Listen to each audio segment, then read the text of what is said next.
नमस्कार. माझ्या यूट्यूब चॅनलमध्ये तुम्हा सर्वांचे खूप खूप स्वागत आहे.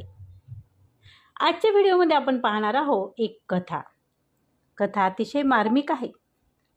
कथेचे शीर्षक आहे एकटी कशी जगशील ग तू आणि कथेची लेखिका आहे देवकी वळवडे. चला तर मग, एकटी कशी जगशील ग तू. 5 वर्षापूर्वी पती अविनाश किडनी विकाराने आजारी होते. 1 दिवसाआड डायलिसिस चालू होते. आधी डायलिसिससाठी आवश्यक असलेले फिस्टुलाचे ऑपरेशन करून घेण्याचेही ते टाळत होते. डॉक्टर सांगत राहिले, आता फिस्टुला करून घ्या. हो हो म्हणत पुढे ढकलत राहिले. मी काही बोलले, आठवण करून दिली की माझ्यावर चिडत होती. काही त्रास झाला आणि मी तो डॉक्टरांना सांगितला की माझ्याशी वाद घालत असे. एकदा असेच काही झाले. त्याबद्दल मी डॉक्टरांना बोलावले आणि सांगितले. त्याला खूप राग आला आणि रागाने तू जा घरी, थांबू नको इथेच असे सांगितले.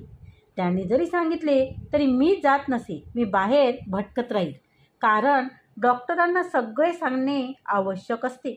त्याशिवाय ते इलाज कसे करणार. सुईणीपासून पोट लपत नाही, लपवता येतही नाही. तसंच काहीसं हे असतं. तुम्ही नाही सांगितलं तरी डॉक्टरांच्या लक्षात येतं, पण तोवर थोडा उशीर होतो आणि डॉक्टर आपल्याला विचारतात, तुम्ही आधी का नाही सांगितलं असंही बोलतात. पेशंटच्या दृष्टीने डॉक्टरांना वेळीची खूप आवश्यक असते. वेळीच इलाज करता येतो. असंच एक दिवस अविनाश माझ्यावर चिडला. मी बाहेर हॉस्पिटलच्या व्हरांड्यात फेऱ्या मारत होते. तेवढ्यात त्यांच्या डॉक्टरांनी ग्रुप कॅप्टन शिवा मला पाहिले आणि मला म्हणाले, काय आज परत गरमागरमी, तुमच्यावर चिडले का. मी सांगितले हो. त्यानंतर मला म्हणाले, चला बसा, जरा तुमच्याशी बोलायचं आहे. आम्ही दोघेही व्हरांड्यातील खुर्चीवर बसलो. डॉक्टर बोलले, मॅडम मी काय सांगतो ते नीट लक्षपूर्वक ऐका. अविनाशची प्रकृती अजिबात ठीक नाही. आणखी 2 वर्षाचंच आयुष्य आहे.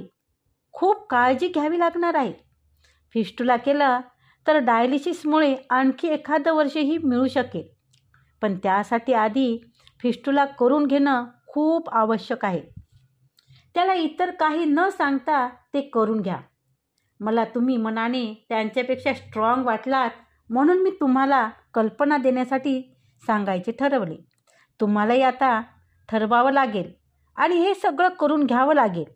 त्यांना पटवून घ्या आणि फिस्टुला करून घ्या. आमच्या मिलिटरी सर्व्हिसमध्ये एक असतं, येथे पैशासाठी कोणी असं काम करत नाही किंवा त्यासाठी घाई करत नाही, कारण त्यांना असा पैसा करताच येत नाही. आम्हालाही हा सरकारकडून इलाज मिळत असतो, त्यासाठी पैसा भरावा लागत नाही. सैन्यात भरती झालेल्या सैनिकाला आणि त्यांच्या कुटुंबाला ही सेवा मोफत असते. डॉक्टरांनी सांगितलेले हे सगळं पोटातच ठेवलं. न अविनाशला ना इतरांना कधी नाही कळलं. फार कठीण काम असतं ते कधीही तोंडातून बाहेर येऊ द्यायचं नसतं.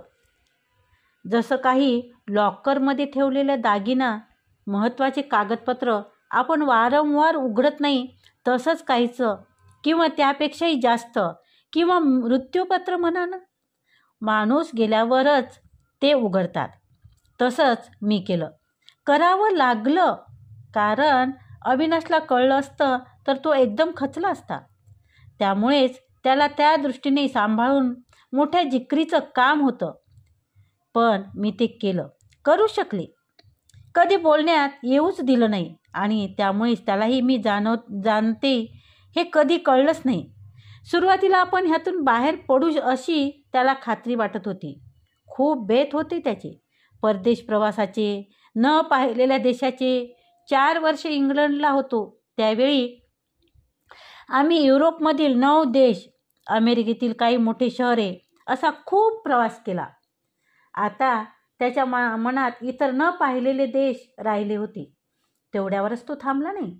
त्या आजारपणातही मुंबईला जाऊन दोघांसाठी व्हिसा मिळवून ठेवला होता. त्याची आणखी एक इच्छा होती, अंदमान निकोबारला जाऊन स्वातंत्र्यवीर सावरकरांची ती खोली, त्यांच्या आठवणी, हे सगळं त्याला पाहायचं होतं. माझा मित्र शैलेश पितांबरे अंदमान निकोबारला जाऊन आला होता आणि त्यानंतर त्याने फेसबुकवर एक सुंदर लेख लिहिला होता. तो मी अविनाशला वाचून दाखवला होता आणि मग त्याची इच्छा आणखीनच तीव्र झाली होती. शैलेशचा एक भाऊ अंदमान निकोबारचा टूर्स करतो. त्याला अविनाशचे घरी बोलावलं आणि सगळी माहिती विचारून घेतली आणि आम्ही जायचं पक्क केलं. फक्त डॉक्टरकडून हा प्रवास करण्यासाठी टूर्सवाल्यांना देणे आवश्यक होते आणि तेच कठीण झालं. डॉक्टरांनी सरळ स्पष्ट नकार दिला. ते म्हणाले, पुणे आणि आसपास तुम्ही हवं तितकं फिरा, पण पुण्याच्या बाहेर नाही, कारण त्यांची कंडिशन ठीक नाही. 1 दिवसाआड डायलिसिस आवश्यक आहे. मी अविनाशला ते सांगितलंच नाही. आपण जाणार आहोत, बुकिंग केलंय असंच सांगत राहिले. पुढे त्याला डिमोशिया झाला आणि अनेक गोष्टीचे विस्मरण होऊ लागले. त्यामुळे त्याला स्वतःलाच ती आठवण राहिली नाही. पुढे डिमेशिया वाढला. 1-2 वेळा मी समोर असूनही तो मलाच देवकी कुठे आहे विचारू लागला. माझ्या गाण्याच्या क्लासमध्ये मी पेटी वाजवत समोर असताना विद्यार्थ्यांना तुमच्या मॅडम कुठे आहेत विचारू लागला. एकूण परिस्थिती गंभीर होत चालली होती. हळूहळू त्याला आता आपण जास्त जगणार नाही हे लक्षात येऊ लागलं होतं.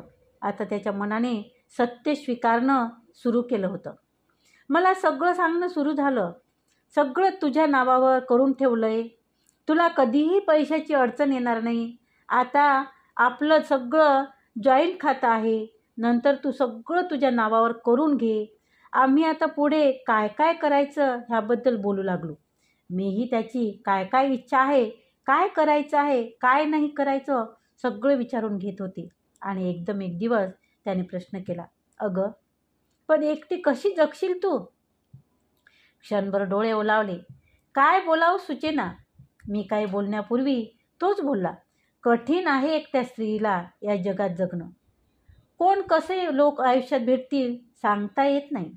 सगळं हाताळणं वाटतं तितकं सोपं नाही. माझ्यासोबत असताना तू कधी त्याचा विचार केला नाहीस, नसशीलही. पण आता तो करावा लागेल आणि मला खात्री आहे जगशील तू. तेवढी धमकही आहे तुझ्यात.